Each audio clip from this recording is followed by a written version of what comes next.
Hello everyone. अब हम थोड़ा सा और समझते हैं डेटा स्ट्रक्चर को। तो हम देखते हैं क्लासिफिकेशंस क्या होती हैं, डेटा स्ट्रक्चर में क्या क्या चीज़ें हैं। तो डेटा स्ट्रक्चर हम दो पार्ट्स में डिवाइड कर सकते हैं, दो कैटेगरीज या क्लासिफिकेशन में हम उसको डिवाइड कर सकते हैं। कुछ प्रिमिटिव डेटा स्ट्रक्चर कहलाते हैं और कुछ नॉन प्रिमिटिव डेटा स्ट्रक्चर कहलाते हैं। तो प्रिमिटिव डेटा स्ट्रक्चर क्या होता है? प्रिमिटिव डेटा स्ट्रक्चर वो डेटा स्ट्रक्चर जो ऑलरेडी हमारे लैंग्वेज में प्री डिफाइंड है, मतलब पहले से मौजूद हैं, हमको सिर्फ हम उनको यूज़ कर सकते हैं लेकिन हम उसको चेंज नहीं कर सकते। जैसे इंटीजर आप 2 बाइट लेता है तो वो हमेशा 2 बाइट ही लेगा, उसको आप चेंज नहीं कर सकते because they are primitive data structures. तो इंटीजर है, कैरेक्टर है हमारा, इंटीजर है, फ्लोट है, डबल है, पॉइंटर्स है, ये प्रिमिटिव डेटा स्ट्रक्चर्स कहलाते हैं। और दूसरी तरफ होते हैं नॉन प्रिमिटिव डेटा स्ट्रक्चर, वो डेटा स्ट्रक्चर जिसके साथ फिर हम मैनिपुलेशन कर सकते हैं, तो वो हमारी नॉन प्रिमिटिव डेटा स्ट्रक्चर कहलाते हैं। अब नॉन प्रिमिटिव को भी हम 2 पार्ट में डिवाइड कर सकते हैं।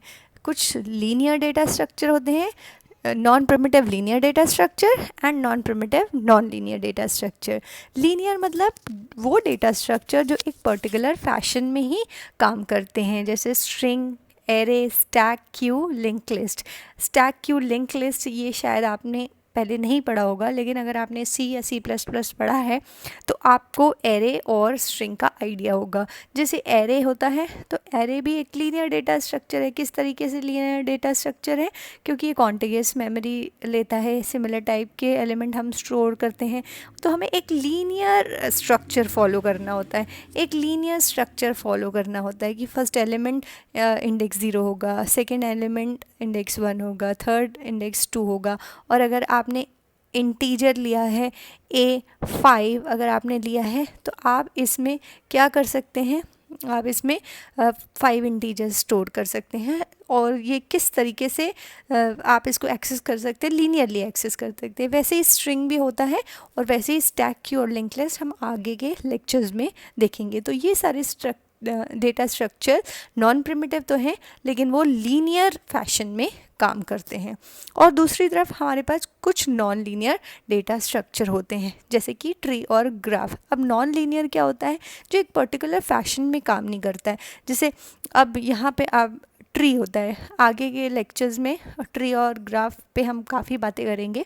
तो ट्री क्या होता है? एक नॉन लीनियर डेटा स्ट्रक्चर होता है। जैसे हमारी नॉर्मल ट्री अगर आप समझ सकते हैं, जैसे कोई आम का पेड़ है, ठीक है, तो आम के पेड़ में आपको ये पहले से डिसाइडेड नहीं है कि कितनी ब्रांच होंगी, उस ब्रांच में कितनी लीव्स होंगी एंड सो ऑन, है ना। तो हम वहाँ से अभी फ़िलहाल इस चीज़ को समझ सकते हैं, लेकिन हमारा रूट एक ही होता है। तो कुछ इसी तरीके का कॉन्सेप्ट हमारा ट्री यूज़ कर सकता है, ट्री यूज़ करता है कि उसमें कितने भी नोड्स हो सकते हैं और एक रूट होगा और कहीं से भी नोड्स हो सकते हैं, उसके कितने भी चाइल्ड हो सकते हैं एंड सो ऑन। तो मतलब वो एक नॉन लीनियर फैशन में काम करता है। वैसे ही हमारे पास एक और डेटा स्ट्रक्चर होता है जिसको हम बोलते हैं ग्राफ। अब ग्राफ भी कुछ इसी तरीके का स्ट्रक्चर होता है जिसमें कोई प्री डिफाइंड फॉर्मेट नहीं होता।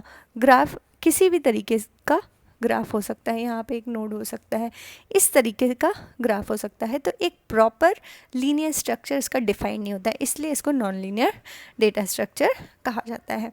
तो ये क्लियर है कि हमारा डेटा स्ट्रक्चर दो तरीके से क्लासिफाई कर सकते हैं, primitive data structure and non primitive data structure. Primitive data structure जो प्री डिफाइंड है, इंटीजर, कैरेक्टर, लैंग्वेज में पहले से डिफाइन है, हमको सिर्फ उसको यूज़ करना है।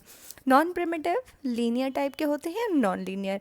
लीनियर में हमारा स्ट्रिंग है, स्ट्रिंग भी हमारा एरे की तरह स्टोर होता है, लेकिन लास्ट एलिमेंट हम क्या बताते हैं कि ये जैसे हमें नल मिलता है तो मतलब वो एंड ऑफ स्ट्रिंग, तो एक लीनियर फैशन में काम करता है। Array, stack, Q, link list ये हमारे सब लीनियर डेटा स्ट्रक्चर है। अब हम आगे के लेक्चर्स में एक एक स्ट्रक्चर पे काफ़ी बातें करेंगे। फिर non linear, trees and graph.